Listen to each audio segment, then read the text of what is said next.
आतंकवाद की ही तरह अलगाववाद का रावण भी देश के लिए बहुत खतरनाक है। अलगाववाद की जड़ें गरीबी और अलगाव में हैं और इसीलिए मोदी सरकार ने सबका साथ सबका विकास से इस रावण पर हमला बोला। और ये अलगाववादी रावण सिर्फ कश्मीर ही नहीं बल्कि पूर्वोत्तर में भी अपनी जड़ें जमा रहा है। कैसे इस पर मोदी सरकार ने स्ट्राइक की, आप ये भी देखिए।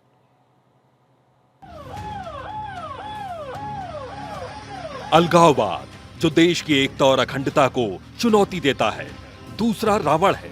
केंद्र सरकार ने इस खतरे को गंभीरता से लिया। जम्मू कश्मीर और पूर्वोत्तर राज्यों में अलगाववादी ताकतों को कमजोर करने के लिए सरकार ने विकास और सुरक्षा का ड्यूअल अप्रोच अपनाया है।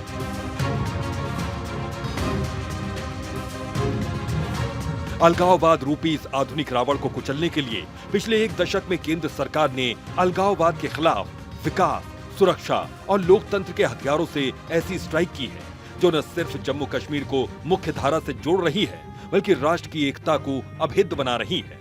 2019 में आर्टिकल 370 और 35A को खत्म करने का ऐतिहासिक फैसला अलगाववाद के खिलाफ बड़ी पहली स्ट्राइक थी।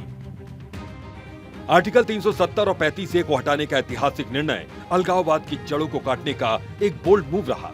इससे विशेष दर्जे के नाम पर पनपने वाले अलगाववादी एजेंडे को बड़ा झटका लगा है।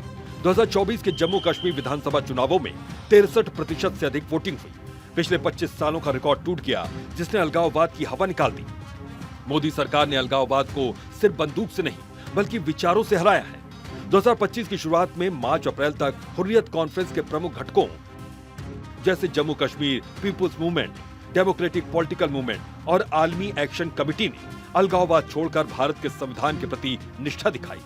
पूर्व हुर्रियत नेता शाहिद सलीम, मोहम्मद यूसुफ नकश, हकीम अब्दुल राशिद जैसे नेताओं ने एफिडेविट देकर ये घोषणा की कि वो गिलानी और मिर्जा फैसल गुट से अलग है और अलगाववादी एजेंडे से उनका कुछ भी लेना देना नहीं।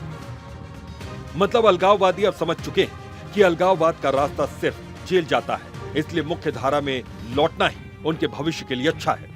इसीलिए तो गृह मंत्री अमित शाह ने भी कहा कि कश्मीर में अब अलगाववाद इतिहास बनकर रह गया है। धारा 370 समाप्त कर दी। इस देश में से आतंकवाद को समाप्त कर दिया।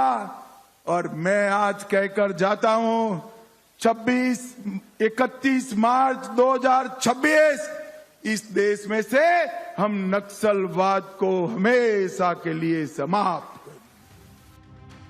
अगस्त 2025 तक दर्जनों पूर्व अलगाववादी नेता मुख्य धारा दलों जैसे पीडीपी और एनसी में शामिल हो चुके हैं जो दशहरे तक की बुराई के दहन का प्रतीक है। पूर्वोत्तर में भी आपस हटाने और शांति समझौतों ने अलगाववादी समूहों को कमजोर किया। जैसे मणिपुर में 2024 के समझौते से हिंसा 70% घटी है। यूएपीए के तहत 2024 में 50 से अधिक अलगाववादी गिरफ्तार हुए। पूर्वोत्तर में 2024 के NSCN समझौतों ने नगा अलगाववाद को कमजोर किया, जबकि असम मिजोरम बॉर्डर पर विकास परियोजनाओं ने स्थानीय असंतोष घटाया। ये कदम अलगाववाद को विचार और कार्रवाई दोनों स्तरों पर कुचल रहे हैं। केंद्र सरकार की ये नीतियां इस रावण को जलाने की दिशा में एक मजबूत कदम है जो भारत की एकता को और सशक्त कर रही है। Bureau report, Bharat 24।